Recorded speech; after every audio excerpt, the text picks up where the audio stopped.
बिबार क्लास 10 मोननाय लोगो लोगोनो फादारा माने रुंसारि जादों आरो अब्लाथ' होनबा आंनि जिउनि लामा हान्थिनायाव माने जोबोद दुखु नांथाव आरो माने उन्दैनिफ्रायथ' आंहा जेब्ला माने आङो 3 क्लास मोनदोंमोन अब्ला जा मादारा माने रुंसारि जादों आरो मादारा टिचार मावोमोन बिदिनो फैयै फैयै बिदिनो जा फादारा जेनेबा जोंखौ बिमा गैयिनिफ्रायनो गाव गुबुन हाबा लायालासिनो जोंखौ जेनेबा नायनो मोननाय लोगो लोगोनो फादारा माने रुंसारि जादों आरो अब्लाथ' होनबा आंनि जिउनि लामा हान्थिनायाव माने जोबोद दुखु नांथाव आरो मानोना क्लास 10 समावथ' जेबोखौनो बुजिया माने बोरै दावगागोन बोरै थांगोन माने बेफोरबायदि अब्ला बै समाव जोङो फादारनि बिनानाव आनै दङमोन आरो बे आनैयानो माने जोंखौ जोथोन लानानै माने फरिनाय स्कुलाव थांनाय गासैखौबो जोंखौ माने दायथ'खौ बिमानैयानो माने लादो आरो लानानै बिदिनो आंबो मा खालामबाय उन्दैनिफ्रायनो माने आं सानबाय आरो माने जोंहाथ' जेनेबा आइबो गैला आफाबो गैला जोंनि लाइफआथ' बिराद माने दुखुथिया जाबाय अब्ला आंनो मोजां जानांगोन आङो मोजां जायोबासो आं मा खालामनो हागोन आङो जिउनि लामाखौ आं हान्थिनो हागोन बिदि होननानै आं गोबां माने आङो बेलेगखौ बाद दोननानै माने अकल फरायनायखौल' बांसिन गोसो होग्रोयो आरो माने आङो फरायनानै जुदि सासे मोजां मानसि जानो हायोबाथाय आं माने गावनि जिउखौ आङो साक्सेस खालामनो हागोन आरो बिदिनो आं मोजाङै बिदिनो फरायनानै बिदिनो कलेज लाइफआव फरायनानै कलेजाव एडमिसन लाबाय बि किसान कलेजाव एडमिसन लाबाय एडमिसन लानानै आं बड'आव एम आइ एल मेजर लाबाय आरो बिदिनो मेजर लानानै आङो पास जानानै आं मा खालामहैबाय माने गुवाहाटि इउनिभारसिटियाव आङो मास्टार डिग्रिखौ लाबाय आरो मास्टार डिग्रिखौ लानानै बेयाव आरो फार्स्ट क्लास पास जानानै आरोबाव आङो माने बेयाव आं जिआरएफ मोनबाय ओमफ्राय जिआरएफ मोनोबाथाय जों मा खालामनो हायो एनि इउनिभारसिटियावनो थांनानै जोङो पिएइसडि नि थाखाय एडमिसन एप्लाइ खालामनो हायो एन्ट्रेन्स होआलासिनो आरो ओमफ्राय आरो जों एडमिसन मोनोबा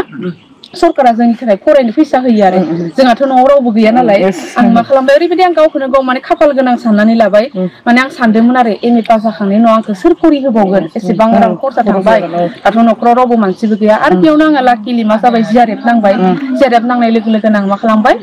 बड'लेण्ड इउनिभारसिटियाव आङो पिएइचडि आव एडमिसन लाबाय एडमिसन लानानै फुरा माने 5 इयार्स फरायनायनि खरसखौ माने आंनि जि एवार्ड मोननाय बा बे जिआरएफआनो आंखौ फैसा होनानै माने आंनि फुरा पिएइचडिखौ माने कमप्लिट खालामहोदो आरो बेजोंनो आं बिदिनो साक्सेस बिदिनो जानानै फैबाय ओमफ्राय साक्सेस जाना फैना ओमफ्राय बिदिनो बिराद कर'ना भाइरासनि बिराद माने दावराव जादोंमोन ना बै समाव बे कर'ना भाइरासनि दावराव जानाय कलेजफोराबो बन्द' जाबाय आरो ओरै आंनि पिएइचडि जोबनायाबो जोब्बाय जोबनाय लोगो लोगोनो दा आरो आंनो थांना थानो थाखाय आरो दावगानो थाखाय फैसा नांगौमोन ना दाथ' बेखिनि फरायनाय खिनिया जोबनाय लोगो लोगोनोथ' फैसाखौ होला ओमफ्राय बेयाव मा जाबाय आङो मोनसे गुवाहाटियाव एनि निउस होनाय आङो निउस चेनेलाव खामानि मावबाय आरो 2020 आव एंकर हिसाबै खामानि मावबाय बेयाव आंनो 10,000 माने बेथन मान्थलि सेलारि होदोंमोन आरो बे 10,000जोंनो आङो खस्थ' मस्थ' खालामनानै सोलिबाय ओमफ्राय सोलिनानै ओमफ्राय बिदिनो जेब्ला कर'ना भाइरासआ जोब्बाय ओमफ्राय जोबनायनि उनाव आङो फैनानै मा खालामबाय जेनेबा बरमा कलेजाव ओइ दा जाय आंनि हासबेन्ड जाबाय बिथाङा माने कबिता मेमजों रायज्लायनानै आंखौ माने बरमा कलेजाव माने बिदि होनना बुंनानै माने बरमा कलेजाव थिसनफैबाय ओमफ्राय थिसनफैनानै बिदिनो कलेजाव खामानि मावबाय थानायाव माने गोबां फाइनेन्सियेलि माने खस्थ' जादोंमोन आंहाबो ओमफ्राय जि आंनि 8,000 दरमा मोननायाबो थोआ जादोंमोन आरो बेयाव माने जोबोद खस्थ' जाना सङो जेनेबा जों लोगोखामोन नालाय बियो आंखौ माने हेल्प खालामबाय आरो माने आंनि जिखिनि साख्रि होसोनाय बा इन्टारभिउआव थांनायाव जेसेखिनि खरस नांगौ फैसा नांगौ बेखौ माने बिथाङानो दा जाय आंनि हासबेन्ड बियो हेल्प खालामनानै होनानै बोरैबा लाकिलि बि किसान कलेजाव पस्टबो ओंखारबाय पस्ट ओंखारनानै ओमफ्राय आङो सिलेक्टबो जाबाय आरो माने सिलेक्ट जानानै ओमफ्राय बिदिनो आं दा बि किसान कलेजावबो लेक्सारार महरै आङो खामानि मावबाय आरो आंनि दावगानायाव आंनि न'खरजों लोगोसे लामा ससेयाव आंखौ लोगो मोननाय जाय आंनि हासबेन्ड बियो आंखौ माने जोबोद हेफाजाब होदो आरो बिनि हेफाजाबजों आंनि न'खरनि हेफाजाबजों दिनै आं माने आंनि सिमांखौ जाफुंहोनो हाबाय आरो आंहा मोनसे सिमां दंबावो दे लेक्सारार जाबाय नालाय बिनि उनाव समाजनि जोंनि थुनलाइनि राव थुनलाइ सिबिनाय बा लेखा लिरनानै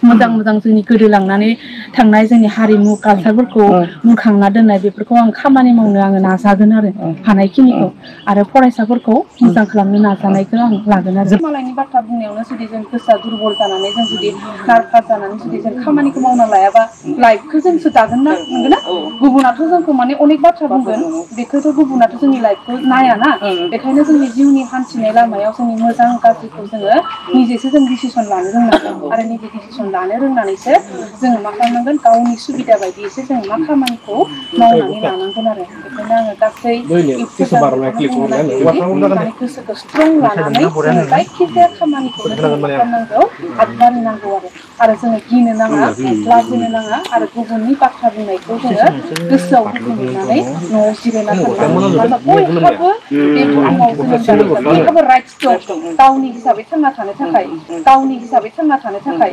बयहाबो मोनसे राइट्स दं बे मोनथायजोंसो जोङो मा खालामनांगोन थांना थानो जुजिनांगोन आरो नाजानांगोन